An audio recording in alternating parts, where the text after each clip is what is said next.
Nah, pada waktu itu kondisi rumah sakit ini ramai padahal. Akan tetapi Mimin ini merasa kondisi di rumah sakit pada waktu itu benar-benar sepi di depan kamar mayat. Nah, setelahnya Mimin ini seperti ada yang manggil dari sisi sebelah kirinya. Duk, Duk. Loh Pak, Bapak. Jadi bapaknya ini ada di sebelahnya Mimin. Bapaknya sudah seperti dipocong itu, memandang ke arah Mimin, memanggil Mimin. Tapi wajah bapaknya ini seperti bukan wajah bapaknya, ini sangat menyeramkan. Duk, Duk, dongakno bapak ya Duk, tulungi bapak Duk, dongakno Duk. Tiba-tiba Mimin ini mendengar, woi, rame-rame dari luar. Melayu. Ada apa? Dibukalah kamarnya. Ketika dia mau keluar, dia ini melihat jenazah bapaknya ini duduk.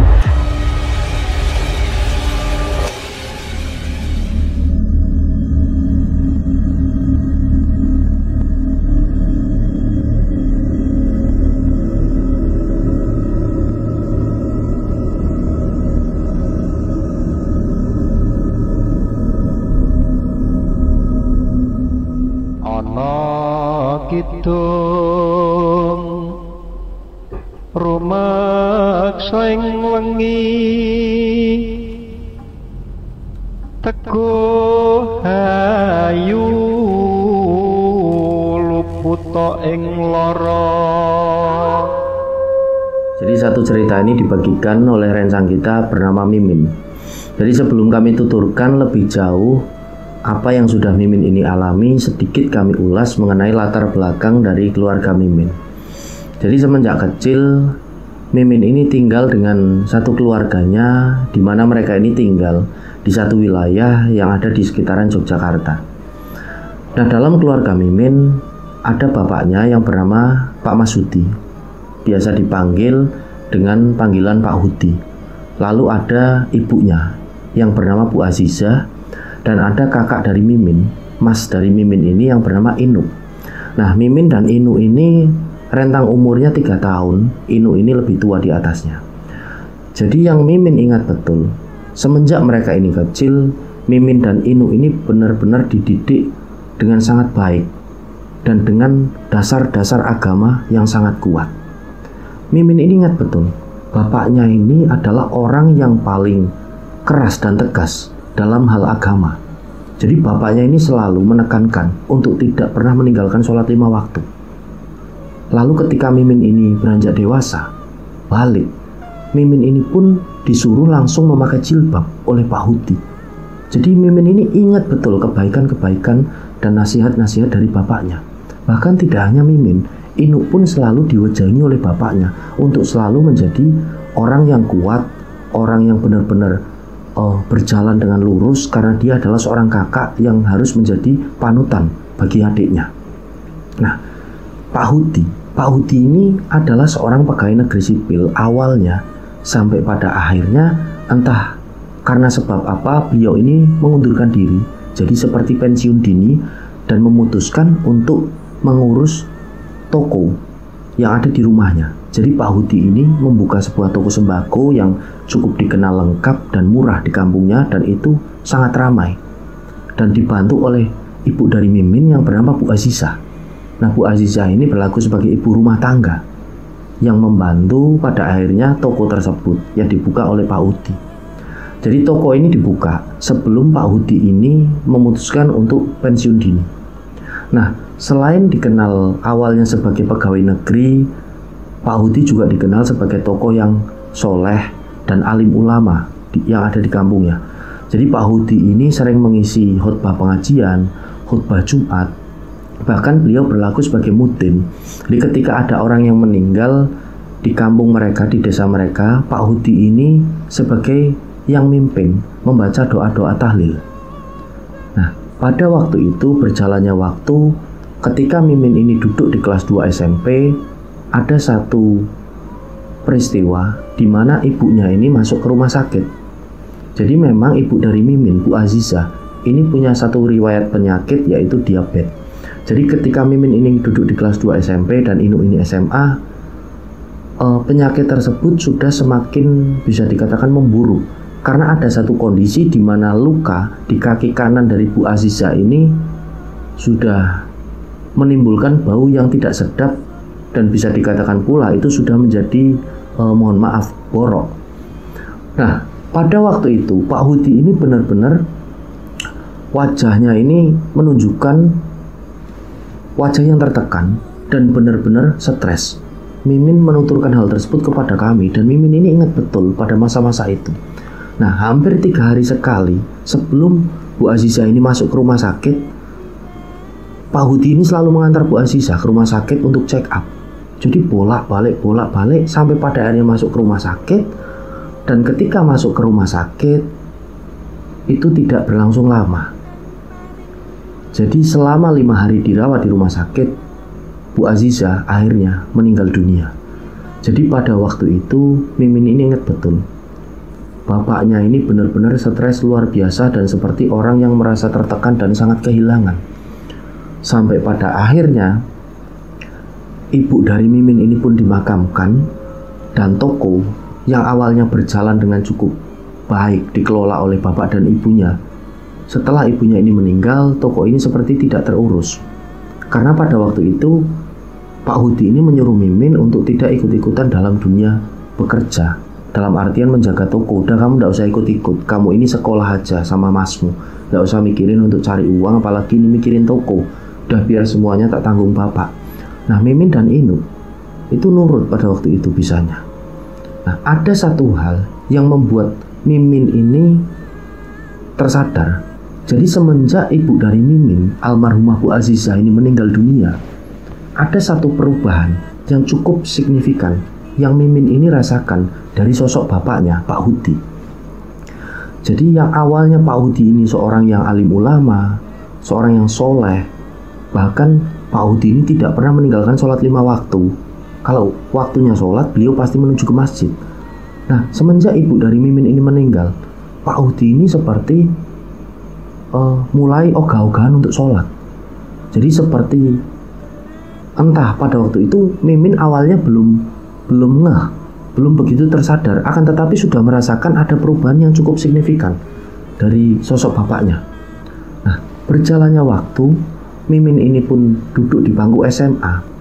Mimin ini sudah benar-benar merasakan kalau bapaknya ini sudah tidak pernah melakukan ataupun menunaikan sholat 5 waktu. Jadi pada waktu itu Inu sudah kuliah di luar kota. Inu ini kuliah di Semarang. Nah, jadi yang tinggal di rumah ini tinggal bapak dan Mimin. Ada satu momen ketika Mimin ini duduk di SMA, kelas 2 tepatnya SMA. Ada 3 pemuda datang ke rumah Mimin ini selepas Isya. Dan 3 pemuda ini bertanya keberadaan dari Pak Hudi, bapak dari Mimin. Assalamualaikum. Waalaikumsalam. Enten opo mas? Ada apa mas? Tanya Mimin. Oh niku Mbak Mimin, Pak Di pundi? Pak Di Hudi. Oh bapak teng griya di dalam mas, lagi di kamar. Ada apa ya? Oh iya itu disuruh mimpin baca doa tahlil. Oh nggih, tak sampai kirumin, saya sampaikan dulu. Mimin pun masuk ke dalam rumah. Beliau mengetuk pintu dari kamar bapaknya tersebut. Tok tok tok tok tok. Bapak, ya, kenapa Nduk? Bapaknya ini keluar dari pintu kamar. Kenapa Nduk? Itu Pak, disuruh mimpin baca tahlil. Oh, bilang aja bapak gak enak badan, nyuruh yang lain aja. Itu kan ada Ustadz Anwar juga, disuruh gantiin bapak. Oh nggih Pak.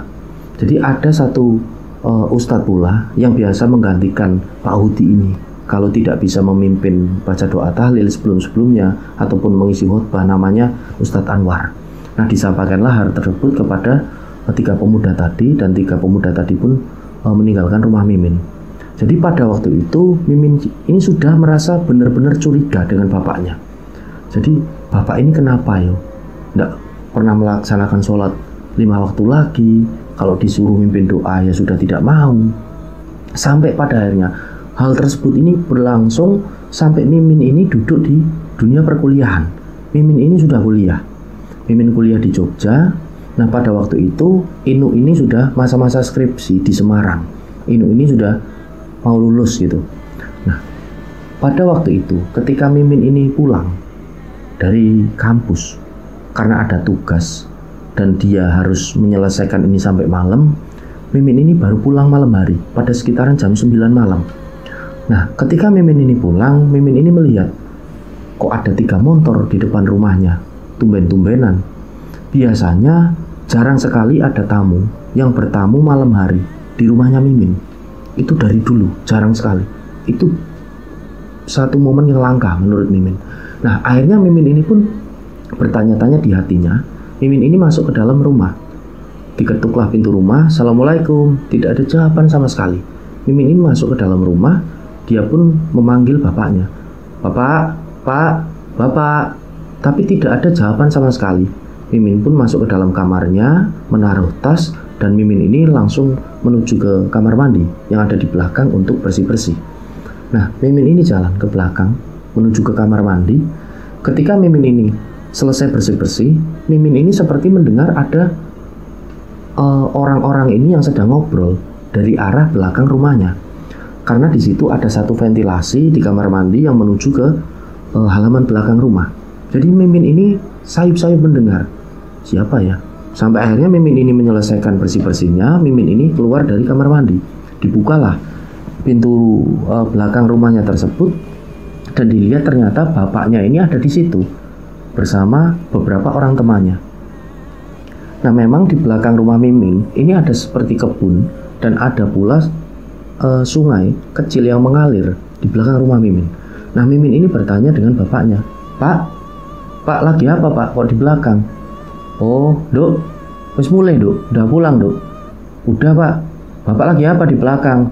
Oh, ini lagi sama teman-teman, duduk-duduk aja. Udah kamu istirahat sana. Itu ada nasi itu tadi Bapak beli nasi. Kalau belum makan, dimakan aja. Oh iya Pak, lah Bapak kok di belakang, tidak di ruang tamu aja?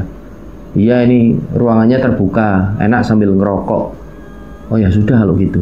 Mimin ini belum menaruh curiga apapun. Pintu ini ditutup, Mimin pun istirahat, masuk ke dalam kamarnya. Nah, setelahnya Mimin merapikan seperti tugas-tugas kuliahnya. Setelahnya Mimin ini makan. Jadi Mimin ini belum menaruh curiga sama sekali pada waktu itu pada bapaknya.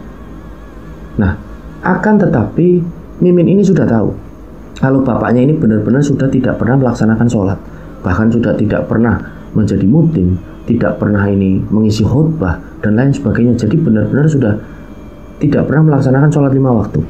Pada waktu itu Mimin ini merasakan ada benar-benar satu kesedihan yang sangat luar biasa yang dia rasakan.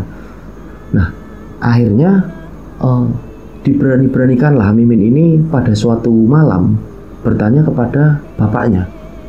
Karena hal tersebut sudah benar-benar nyesek di hatinya Mimin, di dadanya ini benar-benar sesek dan mau tidak mau, berani tidak berani harus dia sampaikan kepada bapaknya. Jadi pada waktu malam hari Mimin ini sedang makan malam bersama bapaknya. Mimin ini memberanikan diri bertanya, Pak, Mimin mau tanya sama Bapak. Iya Nduk, ada apa Nduk? Bapak ini sekarang kerjanya apa Pak? Oh, kerjaan Bapak ya pokoknya adalah, kamu tidak usah tahu. Udah, kerjaan Bapak ini pokoknya kamu tidak usah tahu dan kamu kuliah aja yang benar. Itu masmu juga sudah mau lulus. Nanti setelahnya biarkan dia bekerja, mau milih di kota mana terserah dia saja. Nah, pada waktu itu Inu ini sudah tidak pernah minta uang dari bapaknya. Jadi Inu ini membiayai kuliahnya ini dengan uangnya sendiri. Karena Inu ini juga bekerja sebagai pekerja part-time di Semarang. Entah di satu restoran ataupun apa. Mbak Mimin ini tidak menjelaskan secara rinci. Nah, Mimin ini sekali lagi bertanya, Pak, mohon maaf, Mimin pengen tanya sama Bapak. Bapak kok semenjak Ibu tidak ada, ini Bapak kok tidak pernah sholat lagi, Pak? Bapak ini seperti meninggalkan agama. Nah, pada waktu itu bapaknya ini terdiam awalnya, setelahnya menjawab, ini loh Nduk, begini loh Nduk, masalah sholat dan tidak sholat ini kan urusan pribadi masing-masing. Nah, pada waktu itu Mimin ini motong, loh, bukannya Bapak yang dulu ini selalu menegaskan kepada Mimin dan Mas untuk selalu sholat 5 waktu, karena itu adalah kewajiban kan Pak? Kenapa Bapak meninggalkan?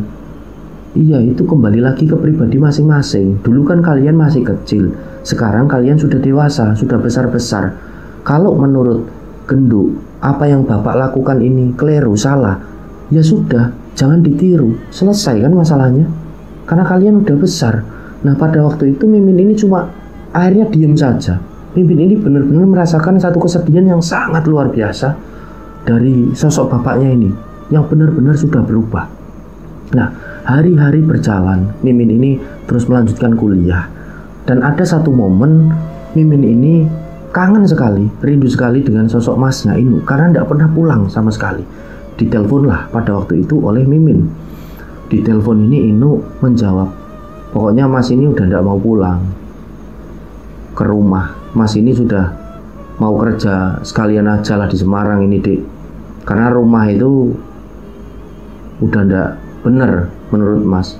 Bapak itu udah tidak benar, Dek. Nah, pada waktu itu Mimin ini berusaha meminta penjelasan dari Inu. Tidak benarnya ini gimana, Mas? Lah itu kok tidak pernah sholat 5 waktu, emang benar? Bapak udah tidak pernah memperhatikan sholatnya, sudah meninggalkan agamanya. Itu kan tidak benar, Dek. Udahlah, kamu ini udah kuliah, tidak usah tinggal di rumah itu. Bapak itu udah tidak benar. Kamu ini kos saja, tidak usah tinggal lagi di rumah itu. Jadi seperti Mimin ini merasa pada waktu itu ada sesuatu yang disembunyikan oleh masnya tersebut, oleh kakaknya si Inu. Akan tetapi berusaha untuk dikulik oleh Mimin ini, masnya hanya berbicara seperti itu, menjawabnya, pokoknya Bapak tidak benar. Bapak meninggalkan sholat 5 waktu, pokoknya tidak benar. Apakah hanya alasan itu? Mimin ini masih bertanya-tanya. Mas, Mimin ini kangen sekali sama Mas Inu. Sekali-kali pulang lah Mas. Masa Mimin yang harus ke Semarang, Mas, kan jauh. Pada waktu itu Inu cuma bilang, ya sudah Dik, pokoknya kalau nanti Mas pulang ke Jogja, kamu tak kabarin, tapi tidak di rumah.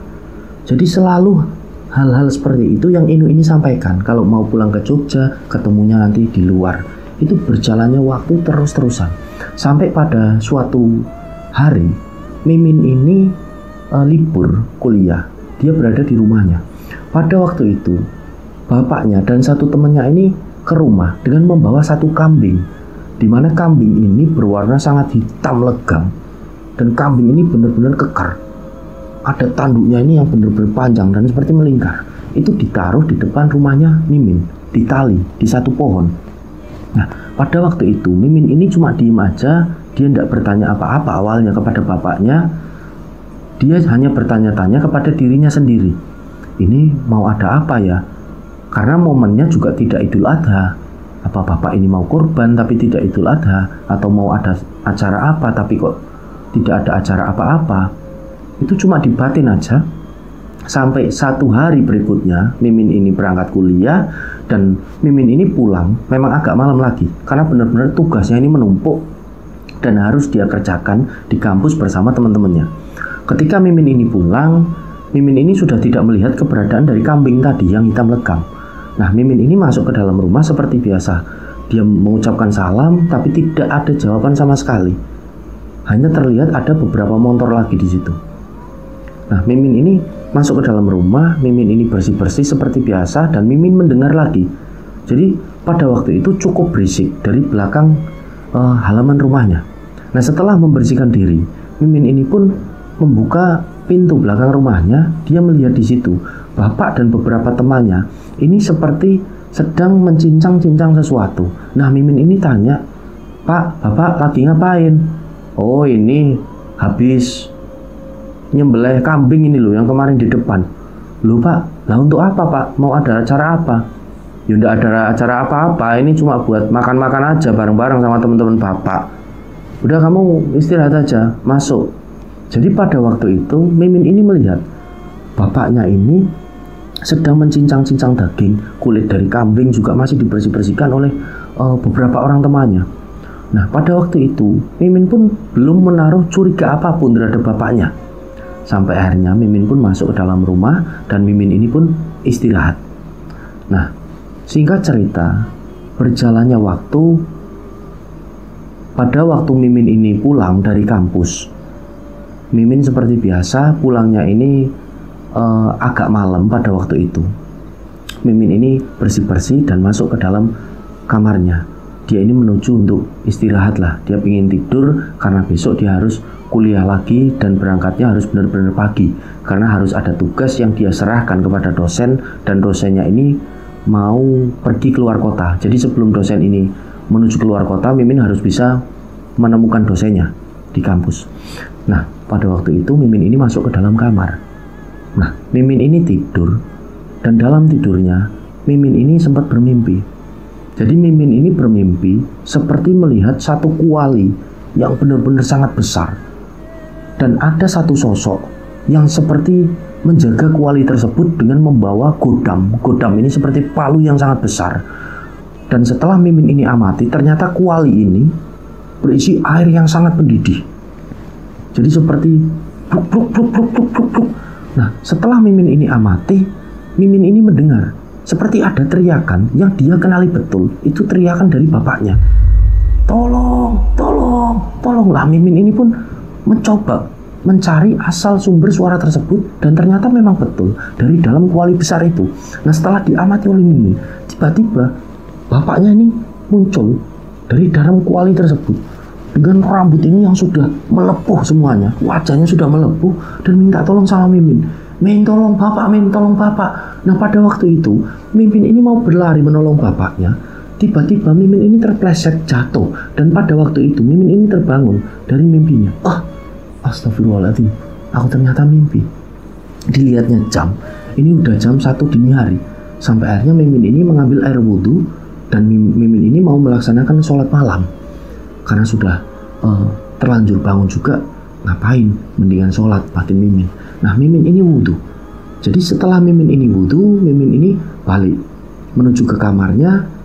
Loh, bapak kok kamarnya masih terkunci? Dicoba dibuka sama Mimin, loh bapak ini belum pulang ternyata. Diketuk lah, tok tok tok tok. Pak, pak. Tidak ada jawaban sama sekali. Akhirnya Mimin ini sholat malam. Nah, setelah Mimin ini sholat, baru terdengar pintu ini terbuka. Pintu rumahnya brak. Nah, Mimin ini, bapaknya baru pulang. Dilihatnya jam hampir 1:30. Astagfirullah, bapak ini dari mana yo? Sekarang kok pulangnya tengah malam terus? Bahkan menurut penuturan Mimin ini seringkali pagi hari setelah subuh. Nah, setelah Mimin ini sholat, Mimin pun tidur. Jadi singkat cerita, keesokan harinya Mimin ini ke kampus. Nah, setelah dari kampus, karena tugas ini sudah selesai semuanya, Mimin ini bisa pulang cepat. Karena pada waktu itu tidak ada kuliah siang juga. Mimin pulang, dan ketika sampai di rumahnya, rumah ini kondisinya benar-benar sepi. Jadi pada waktu itu benar-benar sepi. Mimin masuk ke dalam rumah, mengucapkan salam, tidak ada jawaban apapun. Nah, pada waktu itu Mimin ini memanggil-manggil bapaknya, akan tetapi benar-benar tidak ada jawaban. Loh, bapak ini tadi pulang dini hari, ini kok sudah pergi lagi, bapak ini kemana yo? Akhirnya Mimin ini ke belakang, mengambil air minum. Setelahnya Mimin mau menuju ke kamar dan melihat kamar dari bapaknya ini agak terbuka. Nah, Mimin ini menuju ke kamar tersebut, ke kamar bapaknya. Diketuklah kamar tersebut. Tok tok tok tok. Assalamualaikum, Pak. Bapak di dalam enggak, Pak? Tidak ada jawaban sama sekali. Sampai akhirnya Mimin ini pun memberanikan membuka kamar itu. Nah, ketika Mimin ini membuka kamar, Mimin ini mencium aroma yang benar-benar tidak sedap. Ini kok aroma apa ya? Jadi pada waktu itu dibukalah kamar bapaknya. Mimin berusaha untuk menyalakan lampu, ternyata tidak nyala. Saklarnya ini diceklek-ceklek nggak nyala. Nah, setelah dilihat, loh kok lampu udah ada di atas. Jadi lampu ini kondisinya kosong, tidak ada lampunya, seperti dicopot. Nah, akhirnya Mimin ini pun masuk, berusaha melihat-lihat ke dalam kamar dari bapaknya yang benar-benar gelap. Jadi ada satu jendela, di mana jendela ini pun sudah ditutup menggunakan seperti kertas koran gitu. Jadi benar-benar kamar ini seperti dibikin gelap. Nah, akhirnya Mimin ini berjalan, mengendap-endap sambil mengendus. Ini bau yang tidak sedap, ini dari mana? Setelah diendus, bau itu ternyata dari pojok sebelah depan dari bapaknya. Ada satu meja yang tingginya ini seukuran pusar dari Mimin. Nah, setelah Mimin ini mendekat dan diamati, Mimin ini kaget, luar biasa kaget. Astagfirullahaladzim, ternyata Mimin ini melihat ada satu kepala kambing, di mana kepala kambing ini masih ada bulu-bulunya. darahnya ini masih mengucur seperti masih segar, dan mata dari kambing ini melotot. Jadi benar-benar kepala kambing ditaruh di atas sebuah seperti penampan, lalu di sebelahnya ada seperti kemenyan ini yang sudah ditumbuk, lalu ada dupa-dupa dan ada kembang-kembang di situ, ada bunga-bunga. Nah, pada waktu itu Mimin ini kaget luar biasa. Mimin ini membatin, astagfirullahaladzim, Bapak ini melakukan apa ya? Kok seperti ini? Ini apa? Baunya tidak sedap. Nah, pada waktu itu Mimin ini benar-benar cukup ketakutan. Akhirnya Mimin ini lari keluar dari kamar bapaknya. Dia mengambil tas dan dia pun menuju ke arah rumah satu temannya. Nah, ketika sampai di rumah temannya, jadi teman ini adalah teman kampus dari Mimin. Mimin ini menceritakan apa yang baru saja dia lihat. Dia ini menceritakan, nah pada waktu itu satu temannya yang bernama Anggi ini bilang sama Mimin, aku nggak tahu Min kalau masalah-masalah kayak gitu. Coba kamu hubungi Pras saja. Kalau Pras ini kan anak SKI, dia mungkin tahu hal-hal seperti itu. Jadi ada satu teman Mimin namanya Pras. Dia adalah anak SKI. SKI ini seperti sentra kerohanian Islam ataupun sentra kegiatan Islam. Nah, akhirnya Mimin ini pun minta antar Anggi untuk menemui Pras, dan ternyata pada waktu itu Pras ini sedang ada di sekretariat di kampus. Nah, sesampainya di sana Mimin pun mengajak Pras ke kantin dan Anggi juga. Nah, mereka ini duduk di kantin. Mimin ini mulai menceritakan kronologi kejadian semuanya dari awal bapaknya ini sudah tidak pernah melakukan sholat 5 waktu sampai kejadian baru saja yang dia ini temui. Jadi ada satu kepala kambing di kamar bapaknya. Nah, pada waktu itu Pras ini menjawab, bukannya aku ini mau suudzon ya Min sama bapakmu, tapi setauku biasanya kalau ada hal-hal semacam itu orang itu melakukan sihir. Astagfirullahaladzim, sihir bagaimana Pras, maksudmu Pras? Ya sihir Min, bukan aku mau suudzon ya. Ya kalau bahasa sininya bapakmu itu seorang dukun. Astagfirullahaladzim, bapakku seorang dukun. Jadi seperti ini Min, bukan aku mau suudzon. Lebih baik kamu bicara baik-baik dengan bapakmu dan jangan putus doa. Selalu doakan bapakmu untuk kembali ke jalan yang benar, agar bapakmu ini kembali dapat hidayah. Nah, pada waktu itu Mimin ini benar-benar nangis. Mimin ini benar-benar seperti tidak terima dengan satu kelakuan bapaknya ini yang benar-benar pada waktu itu menurut Mimin sudah sangat keterlaluan dan kelewatan. Jadi setelah tidak pernah melakukan sholat seperti yang dia ajarkan sendiri kepada anak-anaknya, bapak ini kok malah melakukan seperti ritual apa itu yang tadi Pras bilang, sihir, dukun. Nah, Mimin ini berusaha pada waktu itu pulang, dia sedih, dia ini telepon masnya, si Inuk. Nah, pada waktu itu Inuk ini mengangkat. Nah, Mimin ini bercerita kepada kakaknya apa yang dia lihat. Nah, Inuk ini pun menanggapi seperti biasa saja. Jadi seperti Inuk ini sudah mengetahui hal itu. Jadi Inuk ini cuma menjawab, Mas ini kan sudah bilang Dek, sudahlah kamu keluar kos saja, tidak usah tinggal di rumah itu lagi. Mas ini udah tahu lama kalau bapak ini tidak benar. Nah, pada waktu itu Mimin ini nangis. Mimin takut Mas, Mimin harus gimana? Ya sudah, kamu nurut sama Mas, kamu keluar cari kos. Udah, kamu tidak usah bingung, nanti tak bantu Mas masalah uang kosnya. Nah, sampai akhirnya Mimin ini pun setuju dan menutup teleponnya. Nah, setelah telepon itu Mimin ini pun duduk-duduk di rumahnya. Dia masih merenungi apa yang benar-benar dia lihat. Dia mau menyingkirkan kepala kambing ini, tidak berani, nanti bapaknya ini marah. Jadi benar-benar dia merasakan satu dilema yang benar-benar luar biasa. Sampai menjelang maghrib bapaknya ini pulang. Nah, pada waktu itu bapaknya ini bertanya kepada Mimin, Duk, Genduk, kok diem aja Duk? Ada apa Duk? Kamu kok seperti nangis? Mimin ini diem aja. Setelahnya bapaknya ini ke belakang seperti membuat teh dan menuju ke arah Mimin ini duduk. Bapaknya ini sekali lagi bertanya, Duk, Genduk, kamu ini kenapa? Kok diem sama bapak? Ada apa? Nah, pada waktu itu Mimin pun akhirnya meluapkan apa yang dia ini rasakan. Pak, bapak ini sebenarnya melakukan apa Pak? Itu apa Pak, kepala kambing? Bapak ini kok udah tidak pernah sholat, terus itu melakukan apa? Ada kepala kambing baunya busuk. Bapak ini sebenarnya siapa? Bapak ini bapakku atau bukan? Jadi benar-benar Mimin ini meluapkan emosionalnya. Nah, pada waktu itu bapaknya ini diam saja, benar-benar diam, tidak bisa menjawab. Sampai akhirnya Mimin ini masuk ke dalam kamar dengan menggebrak pintu dari kamar Mimin. Dan itulah pertama kalinya Mimin ini berani melawan bapaknya dengan menggebrak pintu kamar. Karena menurut Mimin sudah sangat keterlaluan bapaknya ini. Brak, Mimin ini masuk kamar dan tidak ada tanggapan apapun dari Pak Hudi sama sekali. Jadi suasana benar-benar senyap. Sampai akhirnya Mimin ini pun memutuskan untuk berada di kamarnya. Dia tidak mau makan, dia mengurung diri di kamarnya sampai Mimin ini benar-benar tertidur. Jadi Mimin ini akhirnya tertidur. Nah, ketika Mimin ini tidur, Mimin ini mengalami satu mimpi lagi. Jadi pada waktu itu Mimin ini bermimpi, dia ini berada di dalam kamarnya. Dia ini terbangun, dia melihat tembok-tembok di kamarnya ini berisi percikan-percikan darah yang sangat banyak dan masih segar. Nah, Mimin ini kaget, Mimin ini takut.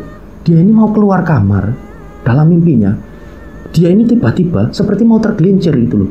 Loh, ternyata banyak sekali darah yang ada di lantai-lantai kamarnya. Nah, Mimin ini pun akhirnya timik-timik pelan-pelan jalan keluar dari kamarnya. Nah, ketika keluar, Mimin ini melihat tembok ini berisi darah semuanya dan lantai-lantai kamar ini darah. Nah, setelah diamati lagi, banyak sekali kepala kambing ini yang terpotong.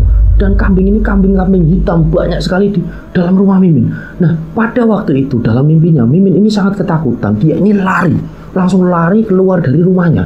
Nah, ketika keluar dari rumah, Mimin ini merasakan satu suasana yang benar-benar sangat berbeda.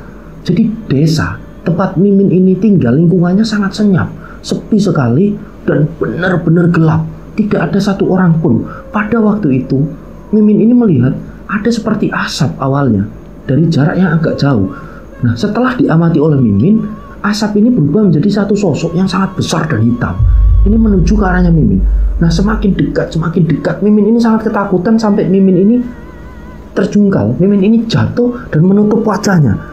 Nah, ketika Mimin ini berusaha untuk memberanikan diri membuka wajahnya, sosok ini sudah berada tepat di depan wajahnya Mimin. Jadi sosok ini adalah sosok seperti kerbau.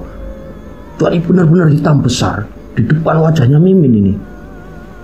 Ada tanduknya besar melingkar dan tepat di depan wajahnya Mimin. Ini seperti menggeram. Nah, pada waktu itu Mimin ini langsung lari. Dia masuk ke dalam rumahnya lagi dan Mimin ini lupa kalau banyak ceceran darah. Mimin ini langsung terpleset. Nah, ketika Mimin ini terpleset, Mimin ini seperti jatuh dari satu ketinggian yang sangat tinggi. Kok enggak capek sampai Mimin ini sampai bisa batin gitu dalam mimpinya. Kok enggak sampai pada akhirnya Mimin ini merasakan jatuh di tanah dar. Dan pada waktu itu Mimin ini bangun. Dia ini bangun, astagfirullahaladzim, aku mimpi. Nah, ketika itu Mimin ini ngos-ngosan, dia langsung beranjak ke dapur, dia ngambil minum. Jadi Mimin ini minum, setelah minum Mimin ini duduk di satu kursi, di mana kursi itu adalah kursi meja makan gitu loh, di dapurnya. Mimin ini duduk, Mimin ini ambil air minum lagi, diminumlah airnya lagi. Setelahnya Mimin ini masih mikir, ini apa yang tak rasain ya dalam mimpiku barusan, kok seperti benar-benar nyata. Nah, ketika Mimin ini sedang bingung, tiba-tiba Mimin ini mendengar seperti ada suara perempuan ini yang tertawa tidak jelas dari arah kamar bapaknya. Wah! Lah, pada waktu itu Mimin ini langsung kaget. Dia ini langsung melempar gelasnya, biar. Nah, Mimin ini pun ketakutan, masuk ke dalam kamarnya lagi, dikuncilah kamar itu. Dan setelah di dalam kamar, Mimin ini benar-benar ketakutan. Dia cuma meringkuk di dipan.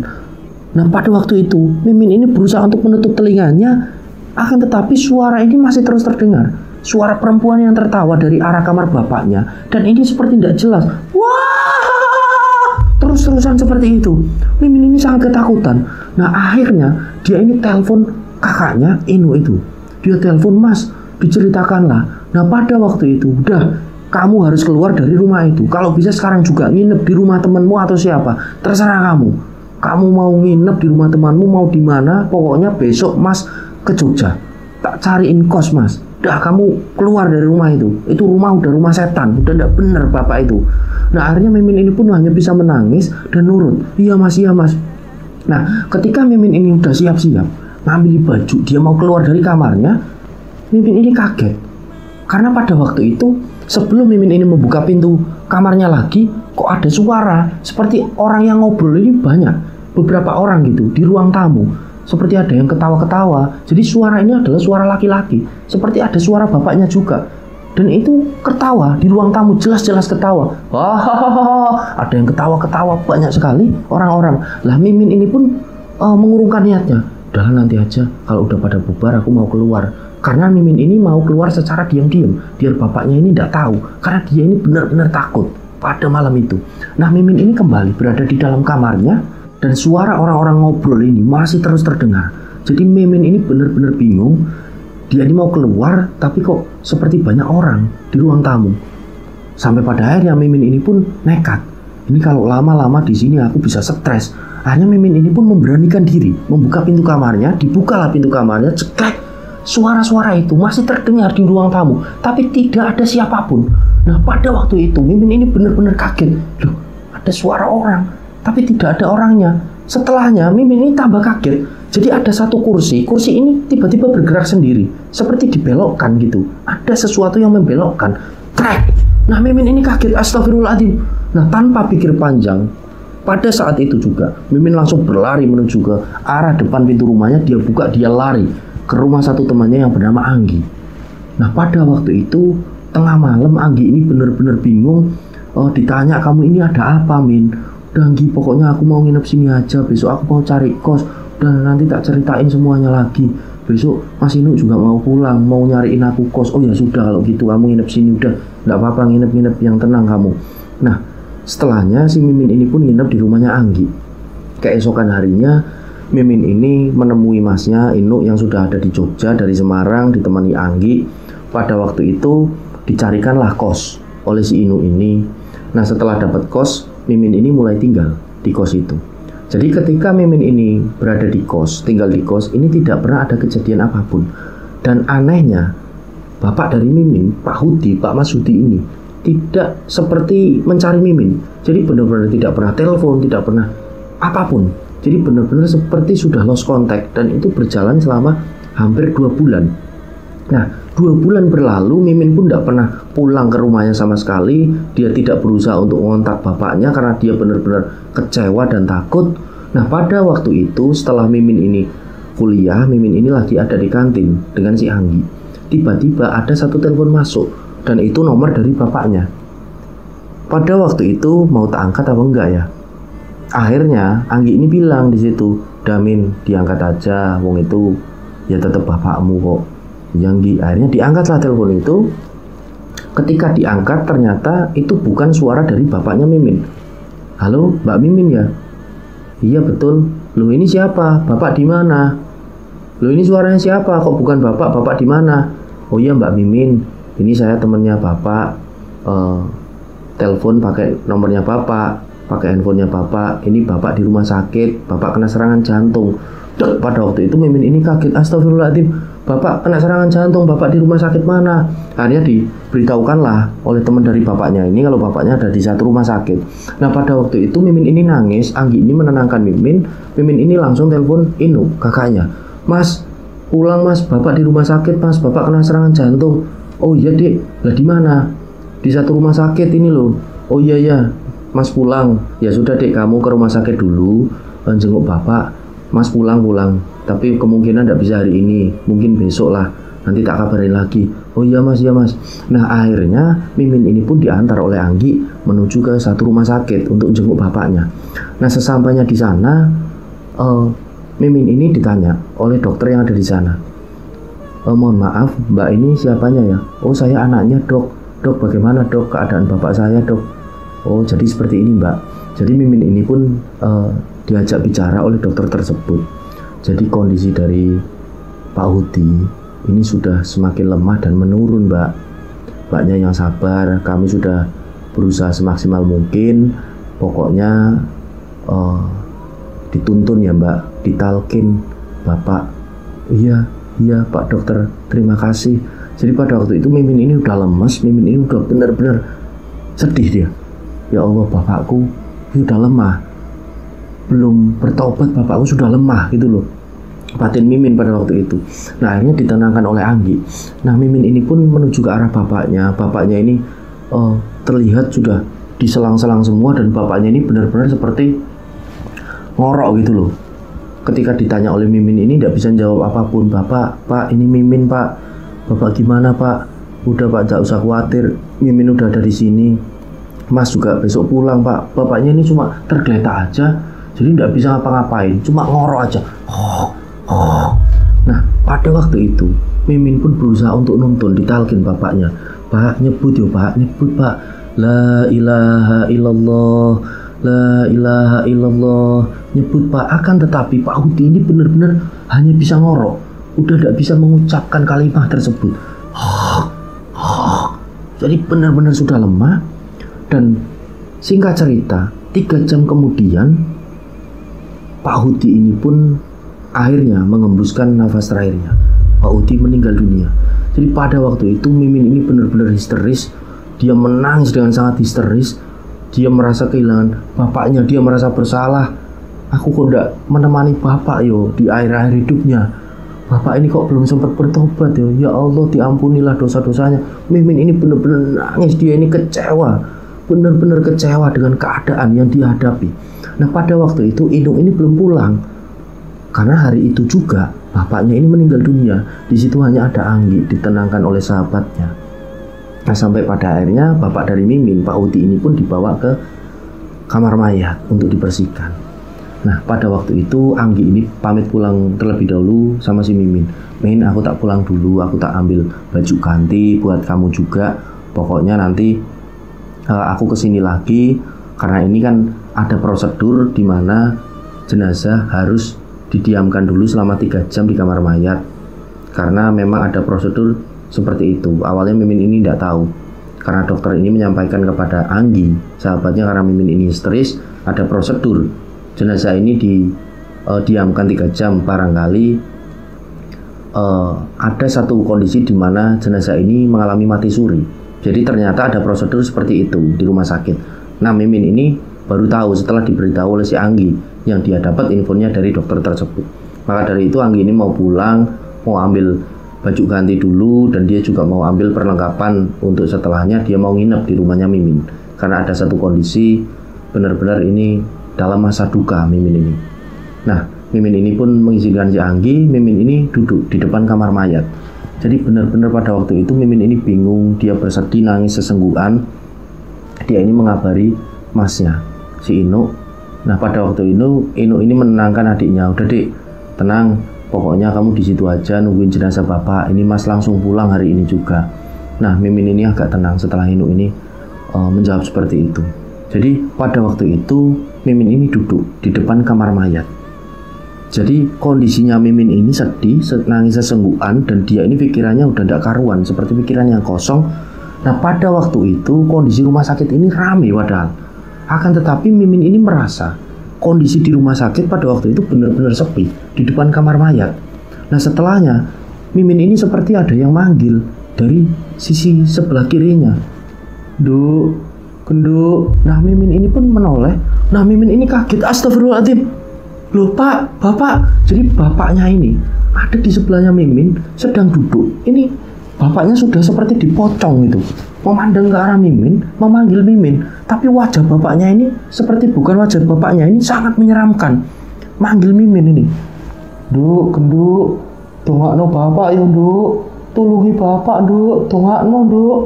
Nah, Mimin ini sampai terjungkal karena saking kaget dan takutnya dia. Pak, Bapak kok bisa kayak gini, Pak? Bapak kok bisa kayak gini? Bapaknya ini masih terus. Tolongi bapak, Duk, tolongi bapak. Mimin ini akhirnya lari. Ada saking ketakutan. Nah, ketika Mimin lari, Mimin ini terpleset lagi karena di depannya sudah ada sosok bapaknya lagi berdiri, yang sudah membentuk pocong gitu loh. Dan masih dengan kalimat yang sama. Dongakno bapak yo, Nduk. Dongakno yo, Nduk. Duk, genduk. Nah, pada waktu itu Mimin ini benar-benar takut. Mimin ini menjerit-jerit. Setelahnya ini ditenangkan di situ. Nah, ternyata Inu sudah sampai di situ. Ini memeluk si Mimin. Dek, ini Mas, Dek. Dek, ini Mas. Nah, pada waktu itu Mimin ini, ya Allah, Mas, kamu udah sampai, Mas. Dipeluklah kakaknya itu. Kamu ini kenapa? Kok teriak-teriak? Malu-maluin aja di rumah sakit. Mas, barusan bapak kok jadi pocong mas, hidup lagi mas. Astagfirullahaladzim, kamu pikirannya kosong, kamu udah makan belum? Udah jangan mikir yang aneh-aneh, udah sini duduk. Nah setelahnya ditenangkanlah si Mimin ini oleh kakaknya, diberi minum, dibelikan makan. Nah setelah itu mereka pun menunggu. Setelah mereka menunggu selama 3 jam lebih, jenazah pun akhirnya boleh dibawa pulang.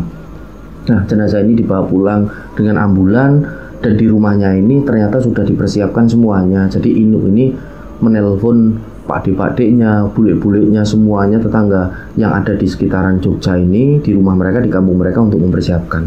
Jadi sesampainya di sana semuanya sudah siap. Nah, pada waktu itu jenazah dari Pak Hudi ini pun langsung disemayamkan di satu ruang tamu, di mana ruang tamu tersebut ada dipan untuk membaringkan jenazah dari Pak Hudi. Nah, pada waktu itu juga semuanya ini sudah berkumpul, sangat ramai di situ. Nah, karena kondisinya ini benar-benar sudah sangat malam pada waktu itu, menjelang setengah 11 malam, pada akhirnya jenazah ini pun disemayamkan untuk dimakamkan ini pada keesokan harinya, pagi-pagi, setelah sekitaran jam 6 pagi. Nah, mereka ini pun semuanya berkumpul di situ, mereka membaca doa-doa. Jadi pada waktu itu Mimin ini sudah berusaha menerima. Ya sudah, kalau memang bapaknya harus meninggal dalam kondisi seperti ini, aku hanya bisa mendoakan sebagai anak. Nah, kakaknya juga terus berusaha menenangkan Mimin. Nah, pada waktu itu Mimin ini benar-benar kecapean. Dia masuk ke dalam kamar, begitu pula dengan Inu. Jadi jenazah ini ada di ruang tamu.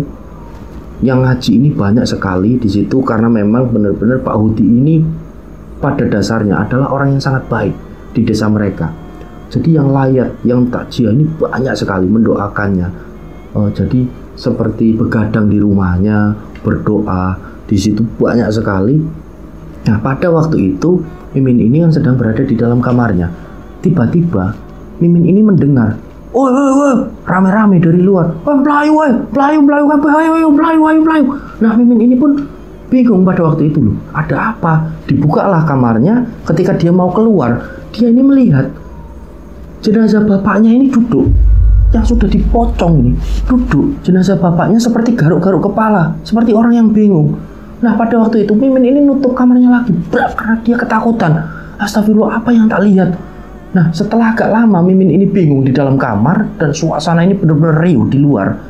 Kamar Mimin ini diketuk, tok. Duk, Mimin, iki bude duk. Tok. Duk Mimin, metu duk, gak apa-apa iki bude AC. Akhirnya dibuka kamar ini oleh Mimin sedikit demi sedikit. Bude AC ini bilang, "Dan enggak apa-apa, Nduk. Itu bapakmu enggak jadi meninggal. Bapak hidup lagi." Mimin ini bingung. Akhirnya Mimin ini keluar dengan pelan-pelan. Dia melihat bapaknya ini masih duduk. Bapaknya ini sudah ngerokok, sudah minum air putih di situ, ditungguin oleh beberapa saudara-saudaranya. Jadi ada beberapa pula tetangganya ini yang lari terbirit-birit karena takut. Nah, akhirnya Mimin ini keluar. Inu ini sudah di situ. Inu ini bilang sama Mimin, "Rene, Nduk, gak apa-apa, Nduk. Bapak urip meneh." Nah, duduklah Mimin ini di situ. Benar-benar Mimin ini melihat bapaknya ini masih menggunakan pocong, duduk. Bapaknya ini ngerokok, minum air putih, dan bapaknya ini tersenyum ke arahnya Mimin. Jadi Mimin ini benar-benar bingung pada waktu itu. Kondisinya benar-benar tengah malam, hampir jam 2 dini hari. Nah,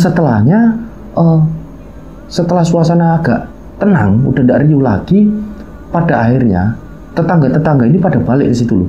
Ada yang duduk-duduk di depan rumah sambil mereka ini mindik-mindik melihat ini benar enggak. Jadi merasa takut, akan tetapi merasa iba juga. Ini kok ada apa sebenarnya gitu kan? Benar-benar fenomena yang baru mereka ini alami di situ. Nah, sampai pada akhirnya subuh ini tiba, Inu ini menuju ke arah masjid. Inu ini mau sholat berjamaah di masjid. Nah, ketika Inu ini sampai di masjid, Inu ini kaget, benar-benar kaget. Masya Allah, subhanallah, bapak ternyata sudah ada di masjid. Jadi Inu ini benar-benar senang pada waktu itu. Karena itu adalah hal yang sudah tidak dia ini lihat selama bertahun-tahun dari sosok bapaknya. Bapak ke masjid lagi, bapak sholat, ya Allah. Jadi benar-benar senang Inu ini. Nah, setelah sholat subuh, ini pulang. Dia ini cepat-cepat pulang, ingin memberitahukan hal itu kepada adiknya Mimin. Nah, sesampainya di rumah, Inu ini memberitahukan, "Dek, barusan Mas sholat di masjid. Bapak sholat lagi di masjid. Ya Allah, subhanallah, alhamdulillah, bener mas, bener bapak sholat lagi dik, alhamdulillah. Jadi mereka ini berpelukan, Inu dan adiknya Mimin ini berpelukan, mereka ini bahagia. Mimin ini sampai nangis. Nah, setelahnya bapaknya ini pulang ke rumah dengan kondisi rumah ini yang masih cukup ramai. Ada beberapa saudaranya yang masih di situ, tetangga juga yang masih kelihatan ketiduran di situ, masih banyak. Bapaknya ini pulang ke rumah mengucapkan salam, assalamualaikum. Nah, mereka semua kan kaget karena salam pun sudah tidak pernah Mimin dan Inu ini dengar selama bertahun-tahun. Waalaikumsalam. Nah, setelahnya bapaknya ini santai saja berjalan ke arah dapur. Setelahnya membawa teh hangat. Dia membakar rokoknya bapaknya dan bilang kepada si Mimin, "Duk, yuk melu bapak golek sarapan." Nah, pada waktu itu Mimin ini melongo aja, melamun karena dia benar-benar bingung. Dan dia ini benar-benar bahagia. Duk, kok ngelamun diajak sarapan bapak? Oh nggih pak, ayo pak sarapan. Jadi Mimin ini langsung nurut. Karena Mimin ini seperti napak tilas kembali. Ini benar-benar bapaknya. Dulu ketika bapaknya ini masih menjadi orang yang benar-benar baik, bapaknya ini selalu ngajak Mimin kalau pagi ini untuk ke warung, ke salah satu warung yang ada di kampungnya untuk sarapan. Jadi pada waktu itu Mimin ini sudah, iya ini bapakku, ini benar-benar bapakku yang sudah kembali lagi. Nah, Mimin ini pun jalan bersama bapaknya menuju ke satu warung ini, sarapan. Nah, jadi ketika mereka ini jalan, tetangga-tetangga yang sudah pada bangun, ada yang nyapu latar rumah, ada yang sudah jalan-jalan di pinggir jalan untuk melakukan aktivitas pagi, olahraga. Ini seperti takut-takut, tapi mereka ini juga menyapa. Pak Udi, suka ngenjing pak. Pak Udi selamat pagi.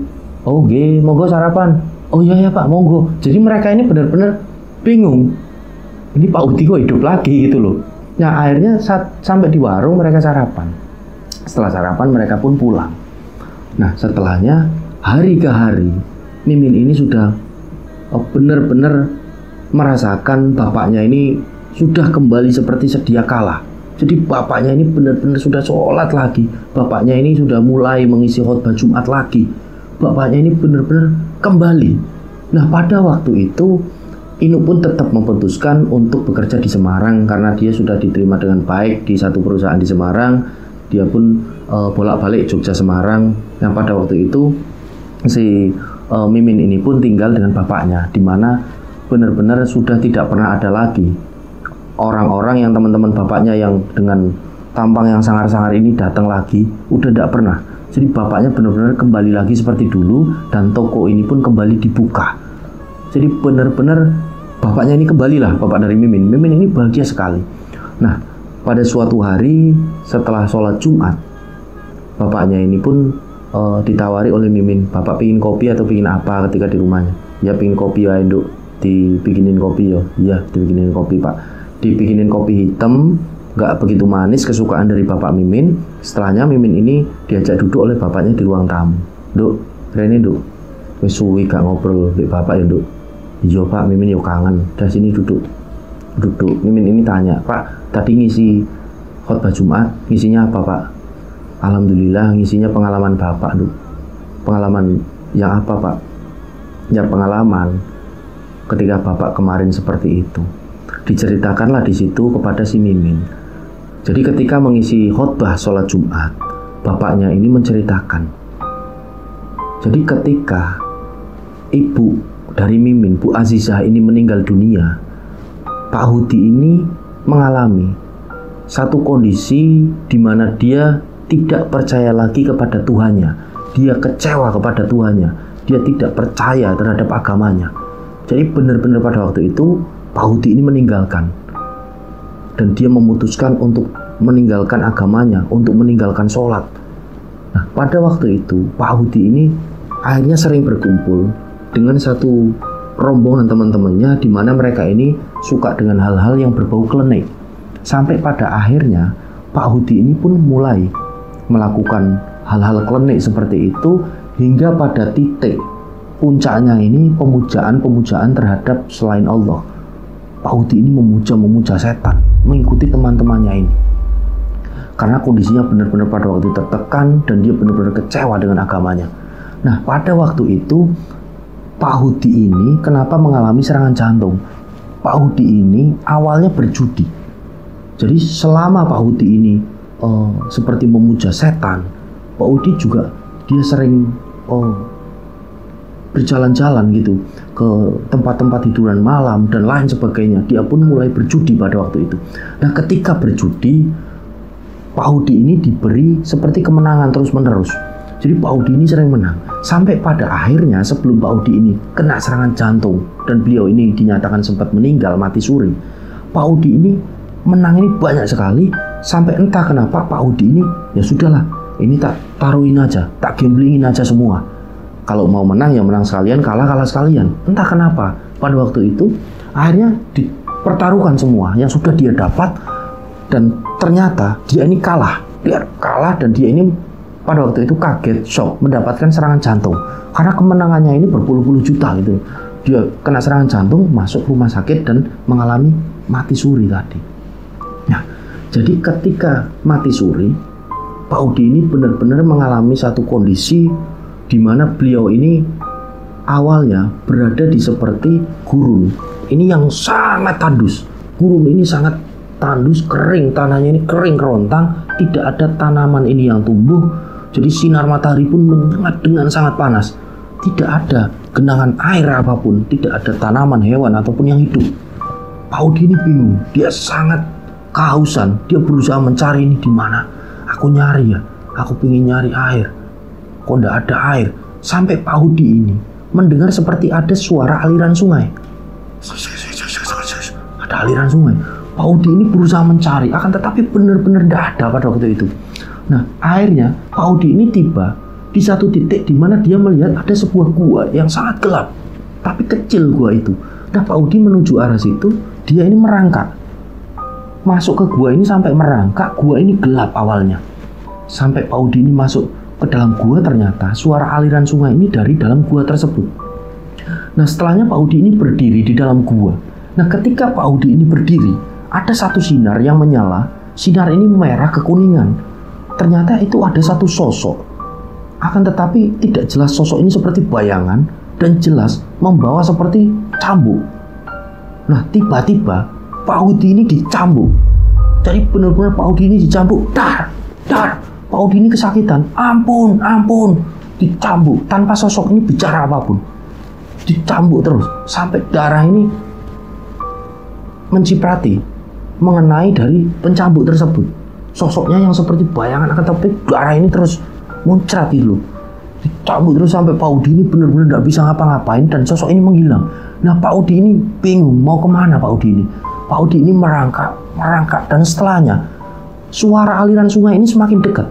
Nah, ketika semakin dekat, Pak Hudi ini melihat, loh, aku ada di mana lagi? Jadi pada waktu itu Pak Hudi ini melihat ada orang seperti diikat di batu besar menggunakan rantai yang sangat besar. Dan pada waktu itu kepalanya dipenggal oleh sosok yang seperti tadi Pak Hudi ini lihat. Dipenggal, kepalanya putus kepala itu. Setelahnya kepala ini tumbuh lagi, pusut lagi, sampai ini teriak-teriak terus. Pak Hudi ini kaget, apa yang tak lihat? Aku ada di mana? Setelahnya Pak Hudi ini melihat lagi, ada wanita. Wanita ini telanjang bulat. Wanita ini seperti diikat. Setelahnya mulutnya ini seperti dikasih air yang sangat mendidih seperti air panas dari larva. Jadi lahar seperti lahar yang berapi-api. Setelahnya tembus itu dari kerongkongannya benar-benar tembus, walaupun perempuan itu berteriak-teriak. Pak Hudi ini terus-terusan, hei jangan Pak Hudi ini seperti ingin, jangan terus seperti itu. Setelahnya kembali seperti semula perempuan itu. Dikasih air panas lagi, seperti itu terus. Dan banyak sekali Pak Hudi ini melihat ada satu laki-laki di situ. Pak Hudi ini melihat ini seperti dibondo, ditali, dan setelahnya lidahnya ini menjulur, ditarik menggunakan seperti tang panjang. Setelahnya dipotong oleh sosok yang Pak Hudi ini sempat lihat, dipotong lidahnya ini lagi seperti itu, dipotong lagi, keluar lagi lidahnya, dipotong lagi. Tidak cuma kepala, tidak cuma kerongkongannya dikasih air panas, tidak cuma lidah, semuanya di situ. Tangan ada yang dipotong, Ada yang kepalanya digodam menggunakan palu besar, dan kepala ini hancur, muncul lagi, digodam lagi. Pak Udi ini bingung, ya Allah, aku di mana? Aku di mana? Pak Udi ini bingung sekali. Dia ini benar-benar ketakutan. Setelah Pak Udi ini merangkak, mengikuti arah suara dari aliran sungai itu. Pak Udi ini terus merangkak sampai pada titik. Pak Udi ini benar-benar melihat aliran sungai. Nah, akhirnya Pak Udi ini pun langsung menceburkan dirinya ke dalam aliran sungai itu. Karena dia benar-benar perih. Dia benar-benar sakit sekali setelah dicambuk itu. Pak Udi ini pun langsung menceburkan dirinya ke dalam sungai itu. Biur. Ketika Pak Udi ini masuk ke dalam aliran sungai itu, ternyata sangat deras dan sangat arusnya ini benar-benar deras. Pak Udi ini seperti terpelanting, tidak sadarkan diri. Nah, pada waktu itu Pak Udi ini seperti kembali lagi ke dunia nyata. Dan ketika Pak Udi ini kembali, Pak Udi ini kaget dengan dirinya sendiri. Loh, aku udah dipocong.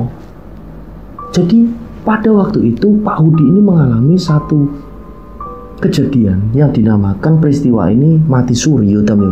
Iya. Jadi mati suri ini Pak Udi diperlihatkan bagaimana siksa neraka ini, Tam.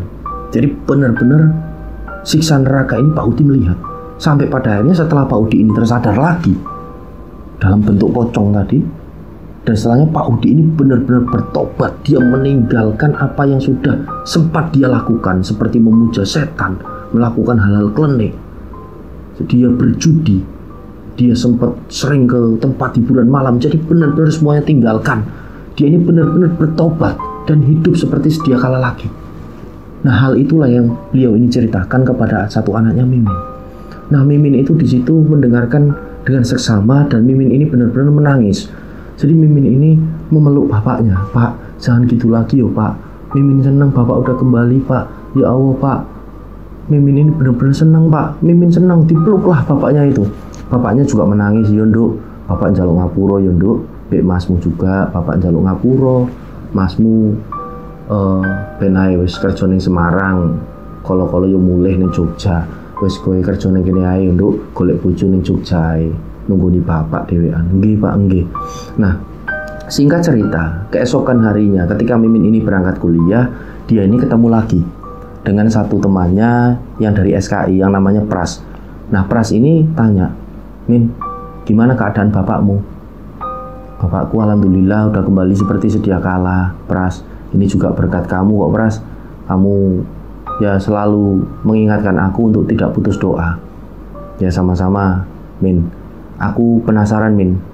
Ini bapakmu ini dapat hidayah, Min. Ya Allah, bapakmu ini dapat hidayah. Aku penasaran. Amalanmu sebagai anak ini apa, Min? Sebenarnya sampai bapakmu ini dapat hidayah. Aku apa yo? Pokoknya aku ini selalu bermunajat kok, Pras. Selalu bermunajat kepada Allah agar bapakmu ini kembali diberikan jalan yang benar lagi, dikembalikan ke jalan yang benar. Aku selalu beristighfar. Setiap saat setelah aku sholat, aku terus membaca istighfar. Jadi amalan-amalan seperti istighfar ini yang selalu dimunajatkan Mimin ini kepada Allah, sampai pada akhirnya bapaknya ini kembali seperti sedia kala setelah mengalami satu peristiwa, di mana peristiwa tersebut seperti mati suri. Jenazah dari bapaknya yang sudah benar-benar dinyatakan meninggal dunia, Pak Udi ini bangkit lagi. Jadi kuasa Allah benar-benar nyata. Dari kisah yang dialami oleh Mbak Mimin, Mas Inu, Pak Hudi, dan almarhumah Bu Azizah dalam satu keluarganya ini benar-benar satu kisah yang sangat di luar nalar. Akan tetapi atas kuasa Allah Subhanahu wa Ta'ala semuanya mungkin terjadi. Dan peristiwa itulah yang terjadi dan dialami oleh keluarga dari Mbak Mimin. Nah, kondisinya di tahun 2024 sekarang, Pak Hudi ini sudah menikah lagi, dan perempuannya ini dipilihkan oleh Mimin langsung gitu loh. Jadi tidak jauh dari desa mereka, masih tetangga desa. Dan Mimin ini sudah punya satu orang anak, sudah menikah. Inuk juga sudah menikah, dia punya 2 orang anak. Jadi benar-benar kisah yang sangat luar biasa yang sempat dialami oleh satu keluarga. Dan saya pribadi mohon maaf apabila masih banyak salah kata dalam membawakan cerita. Dan semoga kita semua bisa mengambil hikmah dan pelajaran dari kisah tersebut. Saya Sukma Arga pamit undur diri. Sampai berjumpa pada cerita-cerita selanjutnya. Wassalamualaikum warahmatullahi wabarakatuh.